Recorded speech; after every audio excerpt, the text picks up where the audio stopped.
عليكم مشاهدينا الكرام، مرحبا بكم معنا في هذا البث المباشر الاستثنائي مع ضيف استثنائي.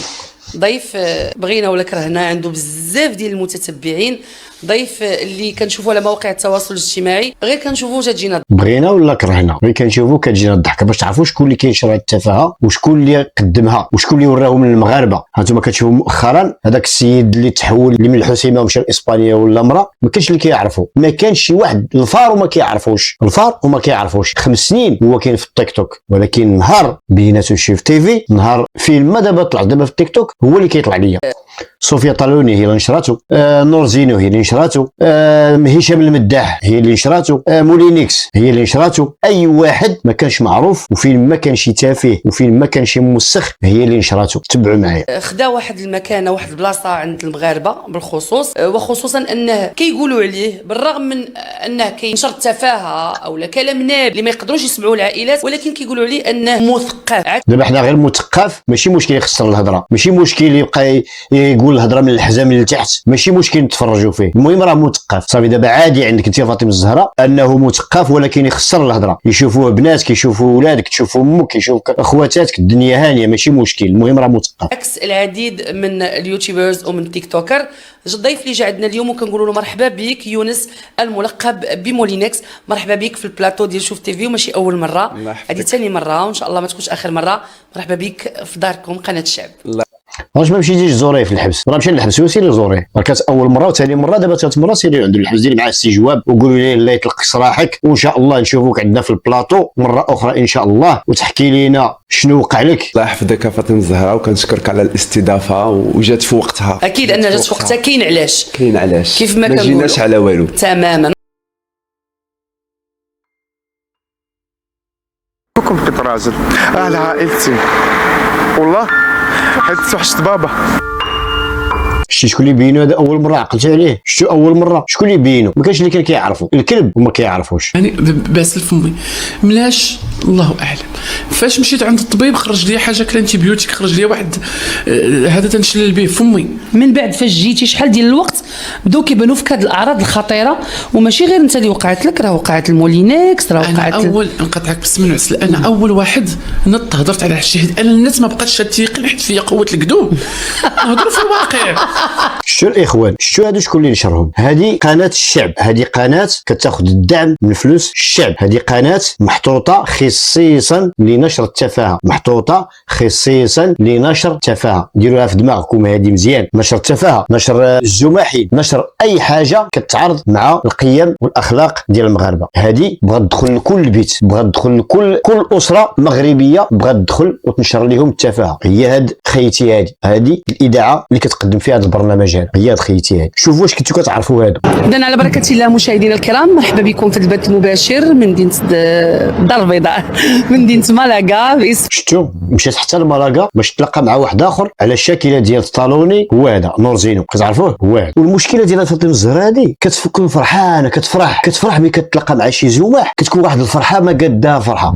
ولكن شكون عرفتي شكون كيشجع الاغلبيه ديال هاد الزماحين هادو، هاد الملونين، اغلبيه ديالهم اللي كيشجعوهم هما النساء. ما عرفتش شكون هو السبب، شنو هو. تخيلوا معايا ان اغلبيه ديال الناس النساء اغلبيه ديالهم كيهضروا مع هاد الناس هادو، يتشاوروا معاهم، كيطرحوا عليهم اسئله، سواء المولينيك سواء النورزينو، هما كيبغيو يعطيوهم يحلوا لهم المشاكل ديالهم الاسريه والمشاكل مع الازواج ديالهم، كيطلبوا من هاد الناس هما اللي يحلوا لهم المشاكل، كياخذوا المشوره من عندهم. هذه كما قلت لكم فين ما كان شي زماح كتمشي عنده كدير معاه استجواب. علاش بغاو هادشي يفرشوه باش يولي هادشي عادي عندنا. اليوم قضيتنا هي قضيه الزوجه اللي خرجت وفرقعت واحد الرمانه واللي ولات حديث المغاربه. هاد الرمانه ما فرقعتيها غير انت اللي فرقعتيها، هاد الرمانه هادي لا داخل ارض الوطن ولا خارج ارض الوطن.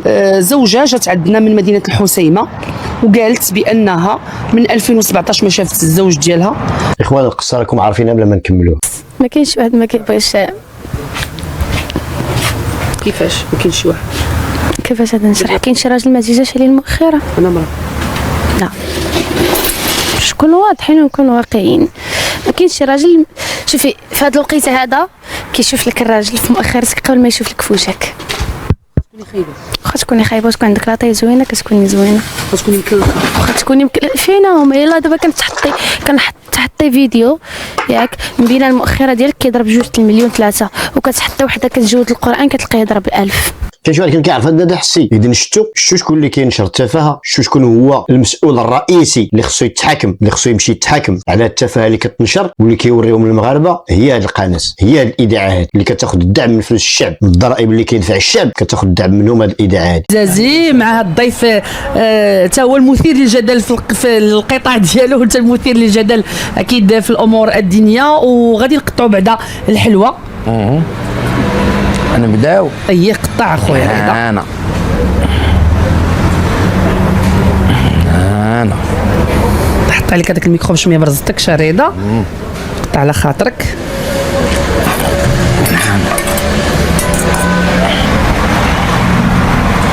شري اخوان كما كنقول لكم فين ما كان شي زماح هاد الاذاعه كتمشي عندو. هذه اختصاص ديالها غير هادشي، اختصاص ديالها هو توري لنا الزماحين وتقدمهم لينا وتنشرهم باش يولي هادشي عادي. الاختصاص ديالها تنشر لينا شي واحد اغتصب اختو، شي واحد خانته مرتو، شي واحد. هذا هو الاختصاص ديالها. جوج الحوايج باش يوري لنا، يحطونا قدام امر الواقع باش نتقبلوا حنا هاد الزماحين. ثاني حاجه زينه المحارم باش يولي حتى هو عندنا داك الشيء عادي، فهمتوا؟ يولي داك الشيء جاري به العمل، يعني باش منين تسمعوا ما تبقاش تفاجئ. هذا هو الاختصاص ديال هاد الاذاعات. وراه كما قلت لكم فين ما كان شي زماح الا وكيفرحوا انهم يمشيو لعنده. تي في هذا البلاطو الجميل اللي كنستضيفوا فيه ولاد الشعب والضيوف ديالنا. اليوم معايا واحد الضيفين مثيرين للجدل، ضيفين المغاربه كاملين كينتقدوهم، ولكن في نفس الوقت كل شيء كيتفرج فيهم. اليوم هو 14 فبراير كيحتفلوا به العالم باكمله بعيد الحب على حسب التقاليد، على حسب البلدان، على حسب العادات. وفي المغرب ايضا كيحتفلوا بهذا النهار ديال عيد الحب. ولهذا حنا استضفنا اليوم اشهر كوبل كاين في المغرب اللي هما دنيا واحساس ودنيا. راني مرة بعقلي. مرحبا بك دنيا. الله يكبر. صفقوا على احساس ودنيا. صفقوا بك العزيزه. مرحبا بك معنا في هذا النهار هذا ديال عيد الحب. حفظك الله يجعل ايامنا كلها حب. راكي لابسه الحمر، ما عندي ما نسالك. حمر يا العمر. حمر يا العمر. مرحبا بك. لابسه الحمر واحساس هو العمر. شكرا بزاف. شفتوا ما كذبتش عليكم، راه هذه هي اللي ضيعت الاولاد، هذه هي اللي نشرت التفاهه، هذه هي اللي ورات نعيمه، وهذه هي اللي ورات بناتها، وهذه اللي ورات احساس، هذه اللي ورات الزماحين نور زينو والشينويه صوفيا طالوني. والقائمه طويله. الا جيت ندير فيديو راه ما غاديش نحد في واحد ساعتين ولا 3 ديال السوايع، وغادي يكون طويل وغادي يكون ممل. ولكن غادي نختم بالفيديو ديالي ان شاء الله باشنو قال الوزير السابق والزين. سمعوا معايا الفيديو. هي عملاقه كتمتص خزائن الدوله من الدعم العمومي، واصبح اربابها من الاثرياء في المغرب دون حسيب او رقيب. التهمت الملايير من اموال دافعي الضرائب. النتيجه الترويج للتفاهه، التطبيع مع منطق الفضيحه، وتشهير وتقويض قيم مغربيت وهدم الاسره. واخر مثال هو واحد الموقع لاكبر فراقشي اعلامي في المغرب اصبح مختص في ترويج التفاهه. شنو دار روبورتاج اللي راه واحد السيد اللي غادر اولاده مشى نحو اسبانيا، تحول جنسيا لحدود الى هذا الحد. حنا ما كندخلوش ماشي شغلنا في هذا الشيء، هذه حريه فرديه. ولكن انا كنحاسب الموقع الشهير بالفضائح اللي تبعوا حتى لاسبانيا لاجراء استجواب معه. اسمح لي السيد رئيس الحكومه، الدعم المقدم مقابل خدمه عموميه ماشي الضرب في القيم المغربيه. ونجيبوا قاصرين نديروا معهم استجواب بكلام بديع.